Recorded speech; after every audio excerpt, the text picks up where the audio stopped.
Bonjour Yannick Jadot. Bonjour. Merci d'être avec nous ce matin. Vous allez d'ailleurs officiellement déposer votre liste aujourd'hui, cet après-midi, en personne au ministère de l'Intérieur. Pour l'instant, cette campagne, elle se déroule un peu loin des yeux des citoyens qui ont plutôt le regard tourné vers la conférence de presse d'Emmanuel Macron demain avec les réponses au grand débat. Vous regrettez ce télescopage ? Il est évident que le président de la République, le gouvernement et sa majorité tentent de tirer des grands débats en longueur pour éviter la campagne européenne, pour perdre un peu, d'une certaine façon, l'espace qu'ils occupent. L'incendie de Notre-Dame qui n'était pas de leur fait. Ça, c'est évident. Il fallait absolument que le président de la République recule sa conférence de presse. Mais on voit bien l'intention qui est, au fond, de rester focalisé sur des problématiques nationales qui sont évidemment importantes, mais qui sont très en lien avec le débat européen.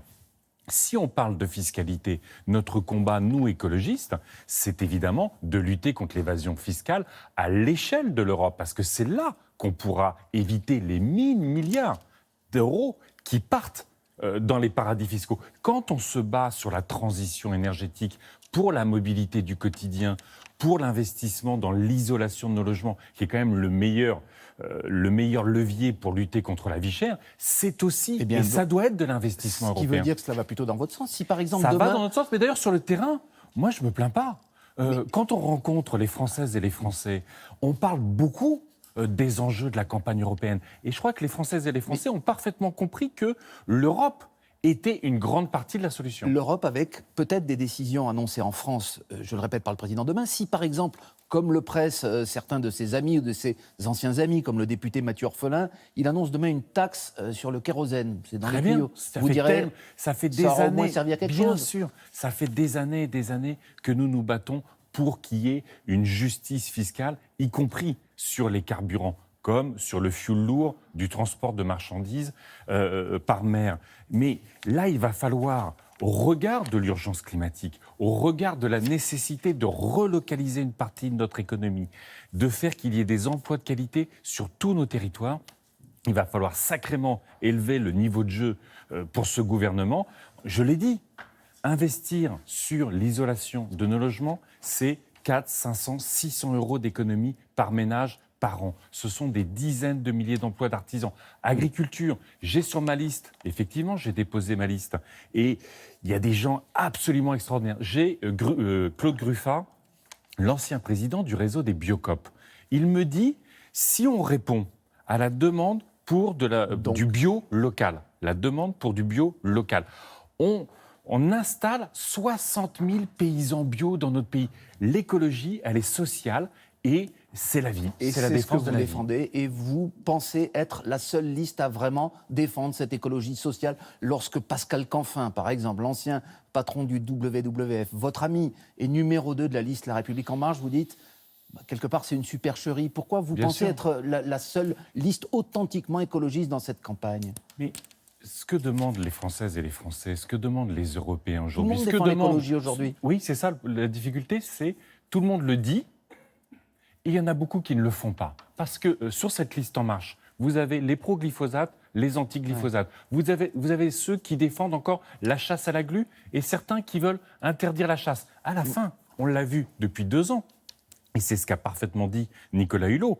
Le président de la République a systématiquement arbitré pour le vieux monde les pesticides, le nucléaire, la chasse, les accords de libre-échange. Pascal Durand, l'ancien porte-parole d'Europe Écologique, ils vont avaler leurs convictions lorsqu'ils seront à Strasbourg ? Je ne sais pas ce qu'ils font là-bas. Ce qui est sûr, c'est que si on veut voter utilement pour la protection de l'environnement, efficacement, il faut voter vert parce que notre spécificité dans cette campagne, c'est que ce que nous promettons, ce que nous disons à Paris, nous le faisons au Parlement européen. C'est nous qui gagnons contre la pêche électrique. C'est nous qui combattons les accords de libre-échange. Les libéraux, les socialistes, la droite, ils les votent tous, ces accords de libre-échéange. J'étais encore hier sur le terrain. Vous avez, pour être très précis, il y avait par exemple un député français, est-ce qu'il était de votre bord, qui a réussi à faire interdire la pêche électrique ? Je peux vous dire que sans le groupe des Verts, il n'y avait pas d'interdiction. Pas soutenu par d'autres, vous êtes 52 au Parlement européen. Vous avez raison. La force du groupe des Verts, c'est de porter des sujets. Après, il faut construire des majorités. Donc, de toute façon, il faut convaincre au-delà de son camp politique. Mais pour convaincre au-delà de son camp politique, il faut être cohérent, groupé Et efficace. alors, il y a un combat très concret sur lequel vous vous battez, donc c'est le projet de ligne Lyon-Turin, très controversé, mais en même temps voté, enfin plutôt qui a fait l'objet d'un accord bilatéral entre la France et l'Italie. Vous étiez sur place hier à Modane pour dénoncer ce projet qui vise pourtant à réduire le nombre de camions dans les Alpes en les remplaçant par un grand tunnel ferroviaire. On ne comprend pas votre combat là-dessus. Notre combat, c'est celui de la rationalité et du bon sens. Dans notre pays, 67 000 morts prématurées liées à la pollution de l'air. La vallée de l'Arve, la vallée de la Maurienne sont particulièrement touchées du fait de la circulation des camions. Qui seraient remplacés par des trains. Il existe aujourd'hui une ligne. On a mis 1 milliard pour la restaurer. Cette ligne peut transporter 1 million de camions par an. Malheureusement, et ça revient à votre question précédente, les socialistes, la droite, les libéraux, aujourd'hui, ils préfèrent donner 26 milliards d'euros à des groupes du BTP pour Ce n'est un qu'une affaire résultat d'argent. dans Il n'y 20 a ans. aucune volonté environnementale dans la création de ce tunnel. Aucune. Ça va faire 115 kilomètres de creusement de tunnels dans la montagne. C'est un problème pour l'environnement, c'est un problème pour toute l'agriculture autour. Tous les agriculteurs, quel que soit le syndicat, sont opposés. Et vous vous rendez compte, 26 milliards d'euros d'argent public pour espérer résoudre le problème dans 20 ans. Aujourd'hui, j'étais avec Vous les dites cheminots. 2 tiers des camions doivent disparaître dès aujourd'hui, mais ça veut dire quoi? Parce que la ligne supprime existe. Il y a 20 Certes. ans, on On mettait remplace d'un coup de 100 baguette il y a 20 tous ans, ces échanges bien par sûr, camion Bien sûr, il y a 20 d'un ans, jour. on mettait 120 trains sur cette ligne. Aujourd'hui, c'est 20. On pourrait créer 400 emplois de cheminots. Il nous faut avoir la détermination, le bon sens d'utiliser ce qui existe, d'économiser l'argent public, de sanctuariser nos services publics. J'étais aussi sur les barrages hydroélectriques.